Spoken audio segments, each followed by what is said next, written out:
Juste pour encadrer un peu le discours, comme le professeur Goulson a dit, il y a de nombreuses évidences scientifiques du risque des non-nicotinoïdes pour les pollinisateurs.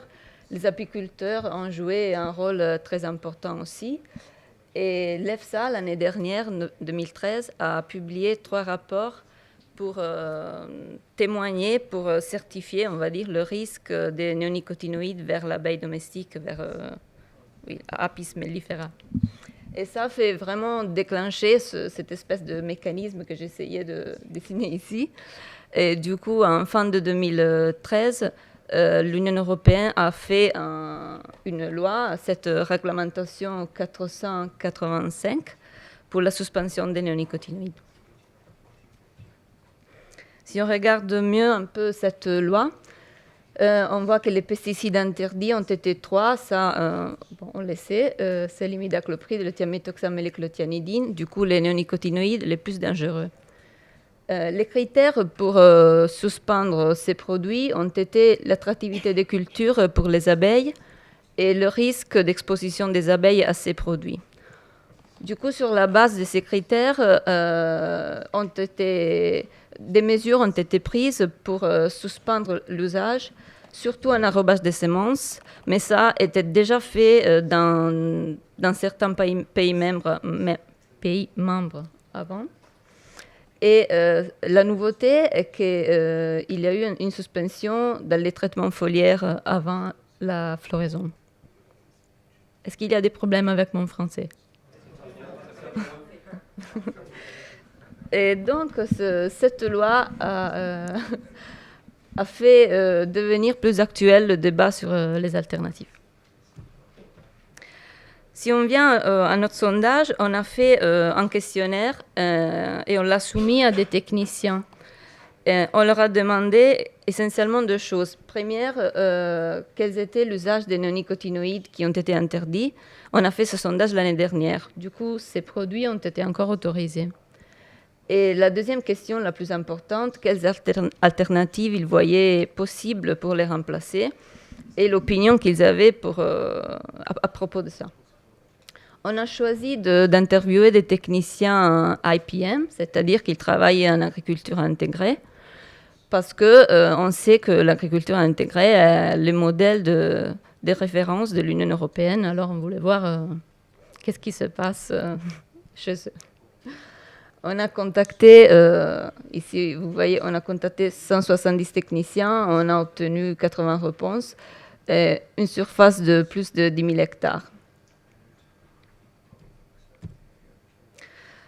Les cultures qu'on a considérées ont été essentiellement les fruits et les légumes. On n'a pas traité les céréales parce que les non-nicotinoïdes étaient utilisés essentiellement sur le maïs en arrobage des semences en Italie. Mais cet arrobage est interdit depuis 2008 dans notre pays. Du coup, on s'est concentré sur les fruits et légumes parce que il ne faut pas oublier qu'il y a l'arrobage des semences, mais il y a aussi beaucoup d'autres usages sur beaucoup d'autres cultures qu'on mange aussi. Ici, on voit les réponses qu'on a eues par rapport à l'usage de ces produits. Tout d'abord, tous les techniciens qu'on a interviewés utilisaient ces produits. On voit que l'imidaclopride est le plus utilisé, bien sûr. Ce n'est pas une nouveauté. On voit le thiaméthoxam aussi assez utilisé, le clothianidine très peu utilisé. Il était utilisé en arrobage de semences, mais il est interdit depuis 2008, comme je vous ai dit. Les ravageurs contre lesquels ces produits sont utilisés sont divers.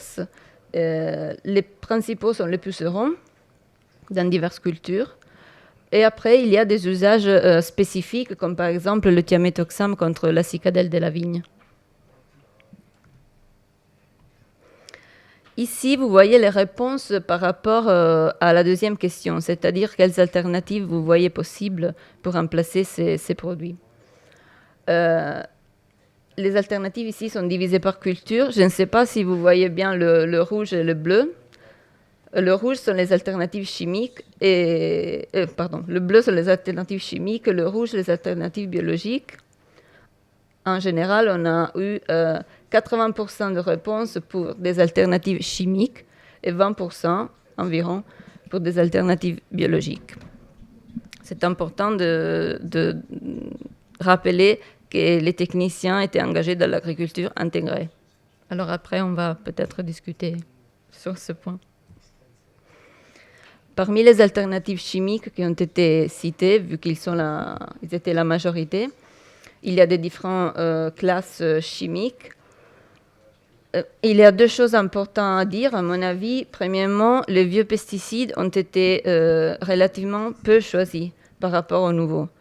Par exemple, les carbamates, les organophosphorés, les pyréthroïdes ont été moins choisis par rapport aux spirotétramates et flonicamides. C'est des aphicides assez nouveaux sur le marché. Nouveaux entre guillemets, par rapport aux autres. Du coup, une des considérations qu'on entend souvent, c'est-à-dire si on enlève les néonicotinoïdes, les agriculteurs vont revenir vers des pesticides vieux. Nous, on n'a pas vu ces réponses. On a vu des techniciens qui ont choisi plutôt des nouveaux produits. Deuxième chose, les néonicotinoïdes encore autorisés, le thiaclopride et l'acétamipride, sont encore très importants, sont le groupe le plus choisi. Alors, ça peut constituer un problème. Si on regarde un peu la toxicité aiguë vers l'abeille, parce que l'abeille est le sujet de la loi de la suspension, on voit que les produits les plus nouveaux sont les moins toxiques. Les néonicotinoïdes encore autorisés sont moyens et les vieux produits sont les plus toxiques. Et après, les néonicotinoïdes suspendus, bien sûr, sont les plus toxiques. Là, j'ai mis la toxicité aiguë, mais on sait très bien qu'il faut considérer des autres paramètres pour la toxicité. Premièrement, j'ai souligné les produits qui sont systémiques dans la plante, pour lesquels on sait qu'il peut y avoir des voies de contamination différentes par rapport aux autres. Après, il faudrait considérer la toxicité chronique, les effets sous-létaux et la combinaison avec des autres molécules, comme le professeur Goulson a dit, les néonicotinoïdes, par exemple, acétamipride et thiaclopride, qui sont encore autorisés, ont cette synergie avec les fongicides azoles.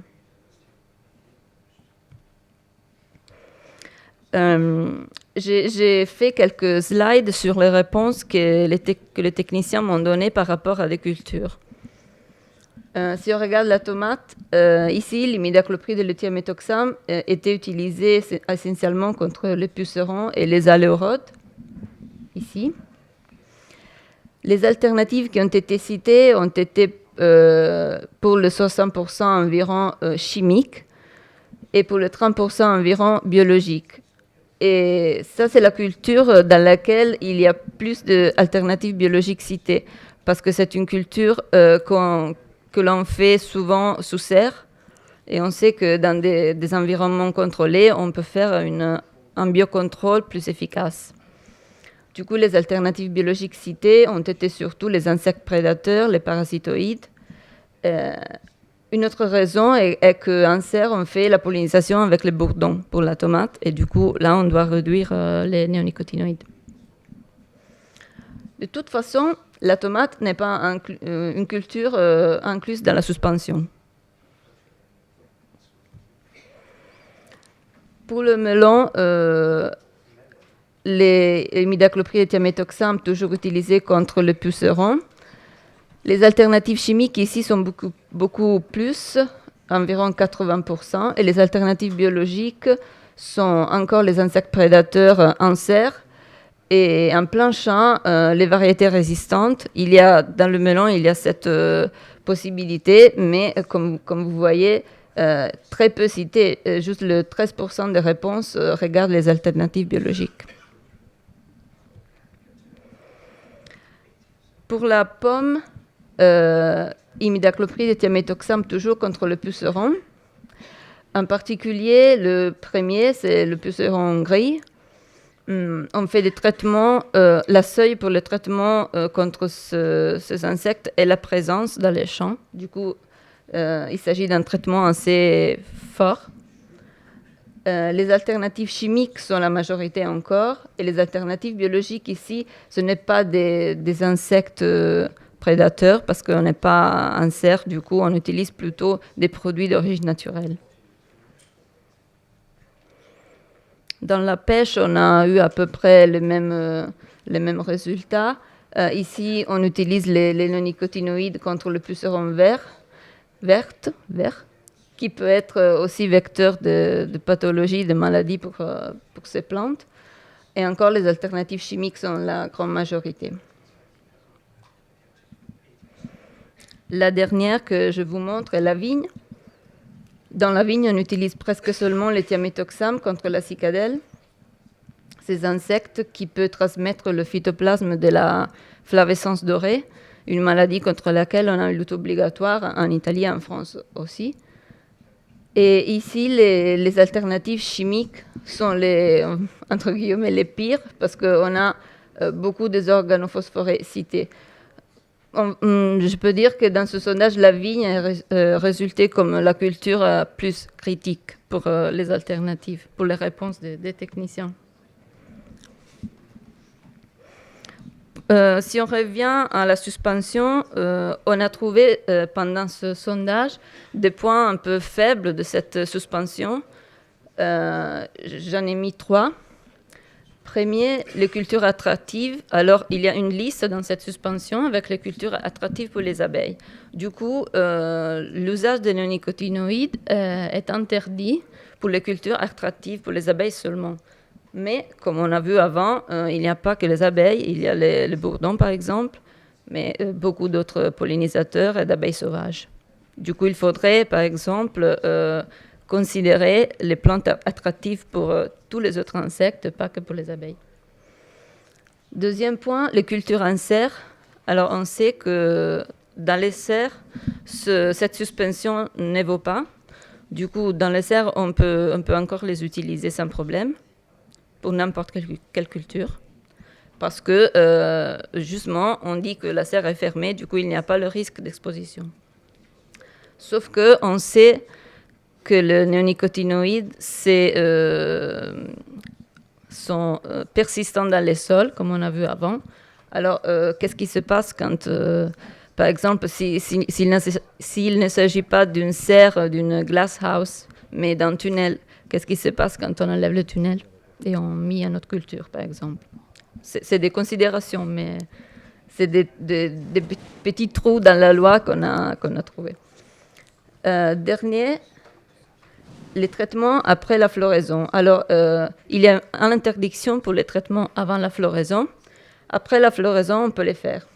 Mais il y a des cultures, comme la tomate, encore la fraise, qui ont une floraison échelonnée, scalaire.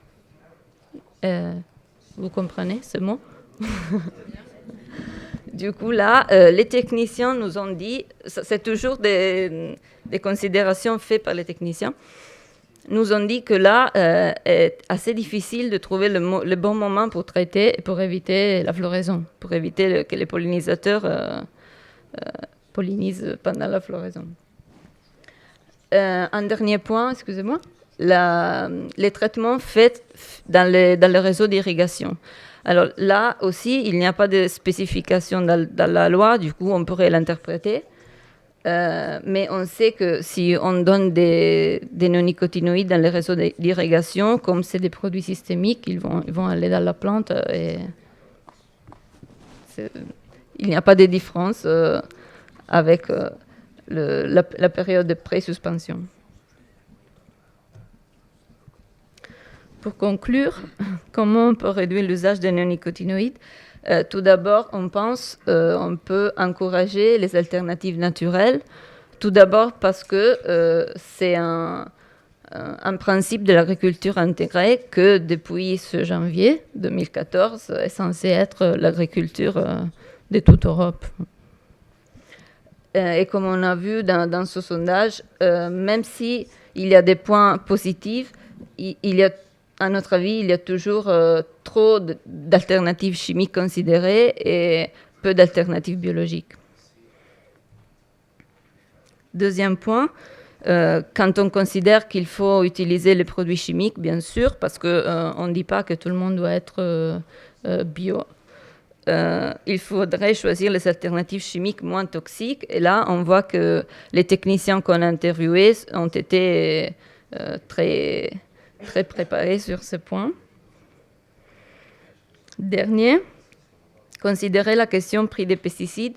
Je l'ai mis en dernier parce que beaucoup de techniciens ont répondu oui, on est disponible à utiliser des alternatives, mais tout d'abord, il faut qu'ils soient efficaces, d'accord, et il faut qu'ils soient moins chers. Alors, il faudrait aussi peut-être ouvrir un débat sur le prix des pesticides, si on peut le régler, si on peut utiliser le prix des pesticides pour faire des choix différents. Par exemple,